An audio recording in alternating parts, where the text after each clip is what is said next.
There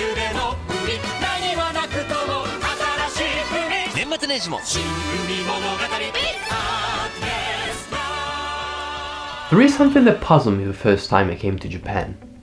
I could not understand why there were so many pachinko parlors. They were in front of every station, in every city. Pachinko is by far the biggest gambling activity in Japan. Pachinko parlors are literally ubiquitous, and there are more than 4 million gambling machines in this country. Just to make a comparison, that's about 5 times the number of gambling machines in the whole United States.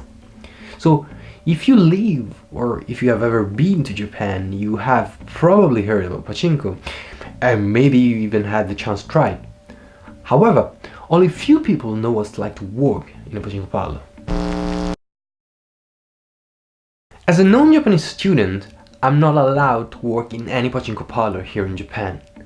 The one I'm going to tell you is not in fact my personal story, but is a brief summary of this ethnographic work that was published in 2011 by Kazuki Yamamoto, a young researcher who has spent an entire year working in a pachinko parlor when he was an undergraduate student at Hosei University. In the paper, Yamamoto tells us the story of how he ended up working in a pachinko parlor. Initially, Yamamoto was just a player of pachinko. When he started playing the game, he was still a high school student, something which technically is illegal since pachinko is not allowed to people under the age of 18 here in Japan. Interestingly, Yamamoto was not alone in his passion for pachinko. Yamamoto was sharing this passion with 2 other schoolmates. The 3 of them used to go to play pachinko together after school. However, once in the university, Yamamoto's friends not only continued playing pachinko on a daily basis, but they also found a part-time job in a pachinko parlor. Yamamoto, who also continued playing pachinko over the years, decided to follow their steps and started working in a pachinko parlor as well. According to Yamamoto, working in a pachinko parlor is an intense activity, both physically and mentally. The fact that working in a pachinko parlor is physically intense doesn't come as a surprise. You have to stand for several hours, move heavy boxes full of pachinko balls, clean the machines, etc., etc.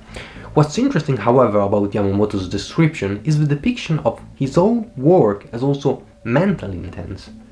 The mental stress here is connected to 2 different aspects. The first aspect is related to the way he was expected to work and communicate with other customers. Using a concept that was developed by the American sociologist Ali Hochschild, Yamamoto tells us that what he was required to do was a form of emotional labor. Pachinko parlors are like theme parks. Every day is like a festival, and people who work there have to do their best to produce an atmosphere of extraordinarity. But there is more. Unlike theme parks, pachinko parlors are gambling facilities, where people sometimes win, but most often lose. Customers' emotional state fundamentally depend on how a gambling machine behaves. Most of the time, customers are absolutely quiet and calm. They just sit in front of their gambling machine and play the game. However, impulsive reactions are not uncommon.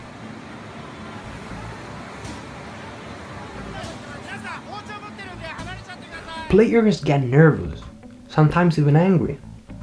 You see players hitting their gambling machine for any kind of reason, and when they call this stuff, it's because they're having some kind of issue. Something is wrong, maybe with the machine, and either they are angry about it, and by proxy they get angry at you, who are simply walking there. Yet you need to smile and take care of them as quickly and as efficiently as possible.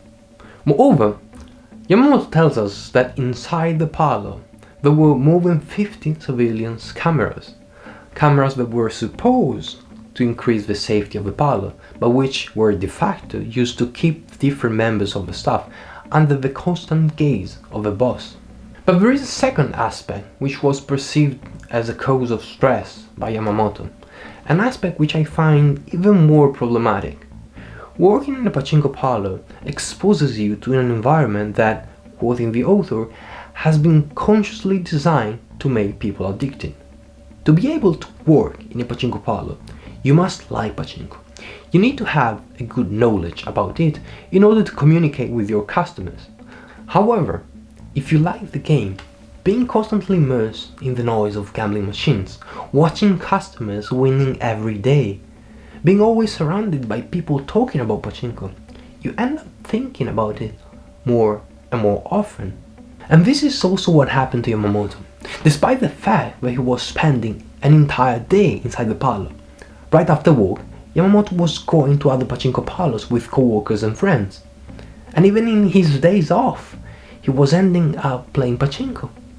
According to Yamamoto, this condition of constant exposure to the game might ultimately increase the risk of getting addicted to pachinko. Do you remember the two high school classmates of Yamamoto that were sharing his passion for pachinko? Yamamoto tells us their stories as well. They both left their university before graduating. They couldn't get credits or attend classes anymore. And that's because of pachinko. They were addicted to it. The story of Yamamoto and that of his friends tell us not only how it is to work in a pachinko parlor here in Japan, but give us also a meaningful insight on the life of people working in any kind of gambling facility and their struggles with the constant exposure to an attractive yet potentially harmful activity. Thanks for watching. See you next time.